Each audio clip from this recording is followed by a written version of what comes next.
اور ہم نے کیا کیا. جہاں ہم اپنی کمٹمنٹس کی بات کرتے ہیں تو جب حاصل کیا گیا ملک اس وقت کیا تھا. پاکستان کا مطلب کیا؟ لا الہ الا اللہ. لا الہ الا اللہ. لا الہ از نیگیشن. سب سے پہلے نفی ذات ہے. جب تک نفی ذات نہیں ہوگی تو کیسے ذات تک پہنچیں گے؟ جو خودی تھی انا، اس کے معنی تو بدل دیے اقبال نے. لا الہ الا اللہ افرمیشن، محمد رسول اللہ از کنفرمیشن. پاکستان کا مطلب کیا؟ لا الہ الا اللہ. اور میں کہتی ہوں اس کے آگے لائیے اور نفاذ شریعت کا لا الہ الا اللہ اور نفاذ طریقت کا لا الہ الا اللہ، پھر بات مکمل ہوتی ہے. اگر اب کے پاکستان کی شکل دیکھیں تو میں دراصل وہی بات ہے، اقبال کے اشعار آپ سب سنائیں گے اور بے شک ان کی روشنی میں ہی ہم گفتگو کر رہے ہیں، لیکن اگر آج کی شکل کو آپ کے سامنے دکھایا جائے اور پھر اقبال کی امید یا اس کا جواب دیا جائے تو بات واضح ہوگی. ایک نظم ہے میری، اس کا عنوان ہے زنجیر عدل. وہ ہمارے آج کے معاشرے کی پوری تصویر ہے.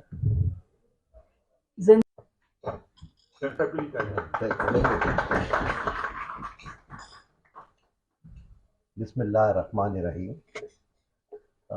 ظفر صاحب، وحید صاحب، بریگیڈیئر وحید صاحب، آواز آ رہی ہے پیچھے تک جی؟ خواتین و حضرات، بس ٹھیک ہے. السلام علیکم. میں آپ سب کا شکر گزار ہوں کہ مجھے آپ موقع دے رہے ہیں کہ میں آپ لوگوں سے اقبال کے پاکستان کی کمٹمنٹ، ٹاپک تھا کہ پاکستان کی کمٹمنٹ ہم رینیو کریں، اور اقبال کے حوالے سے تو میں سوچتا رہا کہ اس میں کس ٹاپک پہ بات کی جائے. تو آپ ہم میں سے سب پاکستان کے جو موجودہ حالات ہیں ان میں سے اس پہ ہم سب ناخوش ہیں. اور آپ کسی بھی محفل میں بیٹھیں گے تو لوگ بات کرتے ہیں کہ جی کام اس طرح نہیں، اس طرح ہونا چاہیے.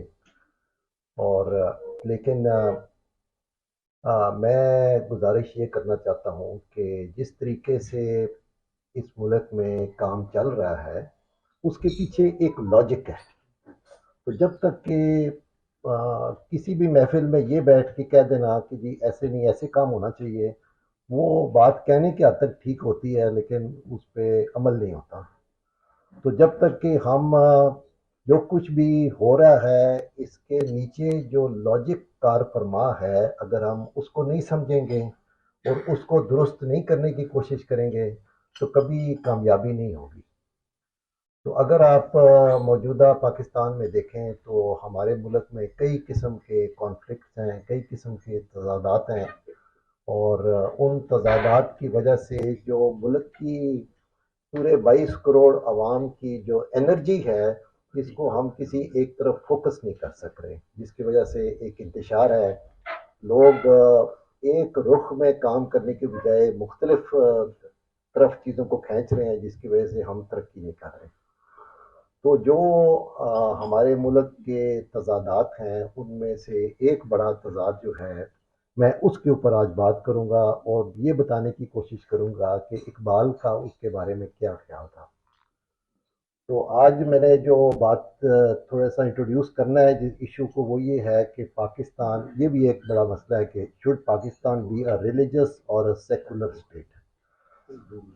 اور اگر آپ غور کریں تو یہ مسئلہ صرف پاکستان کا نہیں ہے، بلکہ آپ باقی اسلامک کنٹریز کو دیکھیں تو وہاں بھی آپ کو یہ مسئلہ نظر آتا ہے. ترکی میں دیکھ لیں، بڑا عرصہ سیکولرزم رہی اور ابھی وہاں تبدیلی آ رہی ہے. آپ ایجپٹ دیکھ لیں اور سعودی عربیہ دیکھ لیں، بڑا کنزرویٹو ملک تھا، ابھی وہ ایک قسم کا ماڈرنائز ہو رہا ہے.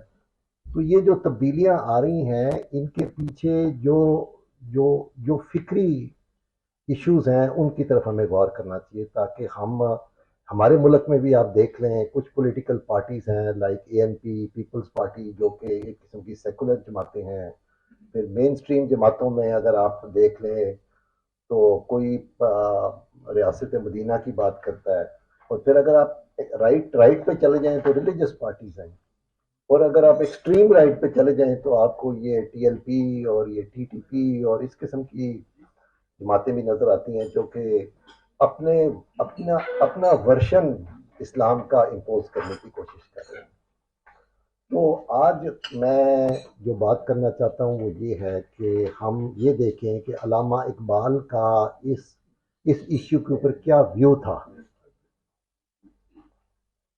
لیکن اس کو سمجھنے کے لیے تھوڑی سی میں ایک فکری بات کروں گا صرف، اس سبجیکٹ کو انٹروڈیوس کراؤں گا، شاید 20-25 منٹ لگ جائیں، اور میں یہ سمجھتا ہوں کہ ہمیں اس ٹاپک کے اوپر ایک مفصل قسم کا سیمینار کرنا چاہیے، اور ہمیں ٹینجبل بات چیت کرنی چاہیے تاکہ ہم معاملات کو درست طریقے سے اور ان کی گہرائی میں ان کو سمجھ سکیں۔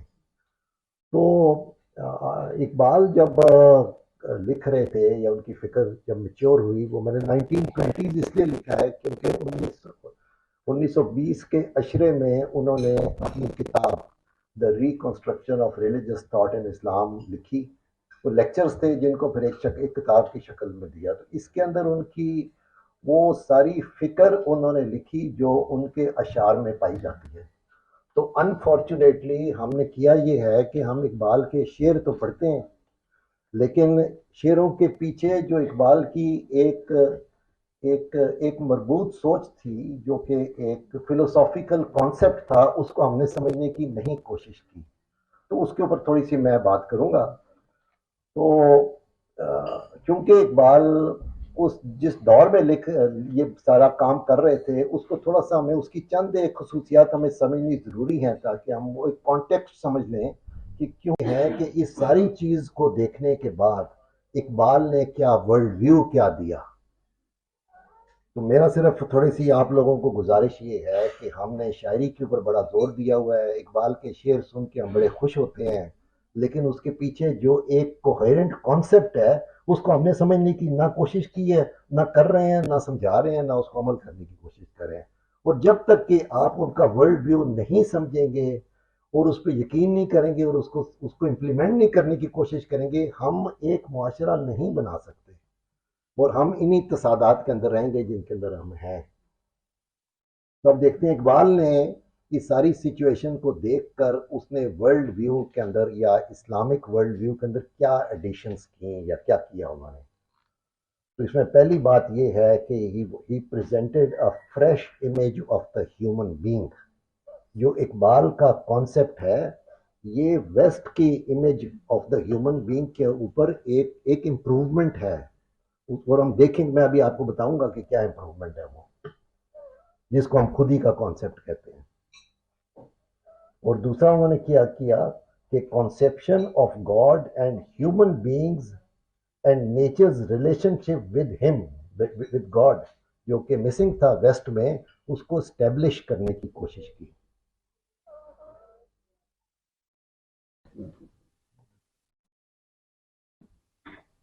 بسم اللہ الرحمن الرحیم۔